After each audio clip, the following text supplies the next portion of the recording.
রোজা রাখো না মানে কি? এত বড় একটা ছেলে তুমি বলতেছো রোজা রাখো না, অথচ বিয়ে শাদী পর্যন্ত করে ফেলছো। কেন রোজা রাখো না? চাপ লাগে। চাপ লাগলে সেটা আল্লাহ দেখবে। আল্লাহ কি বলছে? কোনো কিছু না পারলে সেটার জন্য চেষ্টা করতে। আমাদের তো চেষ্টা করতে অসুবিধা নেই। চেষ্টা করি কি সব হয় মেরিন? সামির, চেষ্টা করলে হয়তো জীবনের সবসময় সবকিছু হয় না, কিন্তু কিছু তো হয়।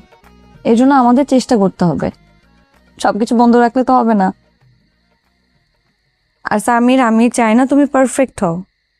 কেউ কখনো কারোর জন্য পারফেক্ট হতে পারে না, কিন্তু শুরুটা তো করতে পারো। এই যে এখন তুমি কিন্তু আমাকে চাপে ফেলে দিচ্ছ। আমি তোমাকে একদমই চাপ দিচ্ছি না। আমি চাই আমার মানুষটার ইমান শক্ত হোক।